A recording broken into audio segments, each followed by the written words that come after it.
الحمدللہ رب العالمین والصلاة والسلام علی سید المرسلین اما بعد فاعوذ باللہ من الشیطان الرجیم بسم اللہ الرحمن الرحیم واستعینوا بالصبر والصلاة وإنها لكبيرة إلا على الخاشعين صدق اللہ العلی العظیم۔ محترم سامعین، السلام علیکم ورحمۃ اللہ وبرکاتہ۔ میرے ساتھ مل کر پڑھیں الصلاۃ والسلام علیک یا رسول اللہ وعلی آلک واصحابک یا حبیب اللہ۔ پارہ پہلا الف لام میم، سورہ دوسری البقرہ، اس کی آیت نمبر 45 آج ہم شروع کر رہے ہیں۔ میں نے جو بھی آیت تلاوت کی یہ وہی آیت تھی، وَاسْتَعِينُوا بِالصَّبْرِ وَالصَّلَاةِ وَإِنَّهَا لَكَبِيرَةٌ إِلَّا عَلَى الْخَاشِعِينَ۔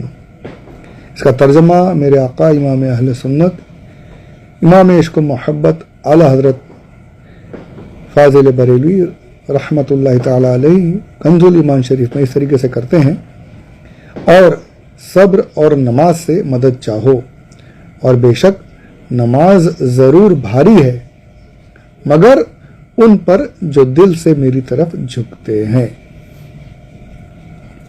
یہ آیت پاک کا ترجمہ اور آیت پاک آپ نے سماعت کی۔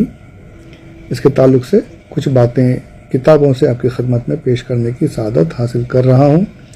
دل کے کانوں سے سماعت کریں، شیئر کریں، لوگوں تک پہنچائیں، چینل کو ضرور سبسکرائب کریں۔ اپنی اور میری آخرت کے بھلے کے لیے کچھ ہمیں نیکیاں حاصل ہو جائیں، اس کے لیے کوشش کریں۔ پروردگار ہماری کوششوں کو قبول فرمائے۔ اس کے پہلے والی آیات میں آپ نے تفصیل سے سنا ہے کہ بنی اسرائیل یعنی یہودیوں کو، اور خاص کر کے ان کے راہب جو تھے، علماء جو تھے، ان لوگوں کو پرانا دین چھوڑ کر دین محمدی، دین اسلام میں داخل ہونے کی دعوت دی گئی، حق کو قبول کرنے کی دعوت دی گئی، حق نہ چھپانے کے بارے میں کہا گیا، حق میں اپنی طرف سے خلط ملط کرنے سے منع کیا گیا، ساری تفصیل بیان کی گئی، نماز پڑھنے کی تعلیم دی گئی، اور پھر نماز مسلمانوں کے ساتھ پڑھنے کی تعلیم دی گئی، یعنی جماعت کے ساتھ سارے احکامات دیے گئے۔ یہ ان کو بڑا بھاری تھا، بہت بھاری لگ رہا تھا۔ حدیث میں ہے کہ یہودیوں نے کہا کہ محمد آپ ہمیں بہت بھاری چیز کی، بہت بوجھ، ہمیں وزنی معلوم پڑتی، جس چیز کی آپ دعوت دے رہے بہت بھاری ہے، بہت وزنی ہے۔ تو حضور صلی اللہ علیہ وسلم نے یہی فرمایا تھا کہ میں تمہیں اور کس چیز کی طرف بلاتا ہوں، میں تو ایمان کی طرف، نماز کی طرف بلاتا ہوں، یہ کیا بھاری لگ رہا ہے تمہیں؟ تو یہ چیزیں انہیں بھاری لگتی تھی، بوجھ لگتا تھا، ان کی طبیعت مائل نہیں ہو رہی تھی، تو انہیں پھر اس بوجھ کو ہلکا کرنے کا علاج بتایا گیا، اس کا طریقہ بتایا گیا کہ یہ طریقہ اختیار کرو۔ جیسے بیماری ہوئی ڈاکٹر دوا دیتے ہیں نا، اچھا یہ بھی ہوتا ہے کہ دوا بھی دیتے ہیں کبھی ڈاکٹر، تو دوا بھی نہیں پیتے لوگ، بچے بھی ہوتے ہیں اور بھی، کہ بھائی کڑوی ہے بہت، ہم نہیں پی سکتے، تو پھر ڈاکٹر اس کا بھی طریقہ بتا دیتے ہیں انہیں کہ بھائی کڑوی دوا ہے تو تھوڑا شکر پیس کر ڈال دو، شہد ملا دو، تھوڑا میٹھا بنا جائے گا، پی لینا۔ یعنی ایک تو یہ کہ علاج بتایا گیا کہ بھائی نماز کی طرف آ جاؤ۔ اب علاج ان کو بھاری پڑ رہا تھا، دوا بھاری پڑ رہی تھی، تو پھر اس میں یہ اس کا طریقہ ہے کہ اب نماز سے اور صبر سے مدد حاصل کرو، صبر اور نماز سے مدد حاصل کرو۔ یہ پچھلی آیات سے اس آیت کا تعلق ہے کہ ان کی بیماری بھی سامنے رکھ دی گئی، اس کا علاج بھی بتا دیا گیا، اب اس طریقے کو اپنانے کا راستہ بھی بتا دیا گیا کہ اس طریقے سے تمہیں یہ جو علاج ہے، یہ جو تمہارے اندر جو حب جاہ، دنیا کی محبت اور میری عزت، میرا نام، میرے پیسے جو ہے، لوگ مجھے میری واہ واہی کر، سب چلا جائے گا، جو تمہارے اندر جو بھرا ہے نا، یہ سب تمہیں چھوڑنا ہے، اور چھوڑنا ہے تو اس کے لیے تمہیں ان دو چیزوں سے مدد حاصل کرنی۔ کیا دو چیزیں؟ صبر اور نماز۔ تو یہ ہے پچھلی آیات سے اس کا تعلق۔ اب آئیے اس آیت پاک کی تفصیل سے کچھ باتیں عرض کریں۔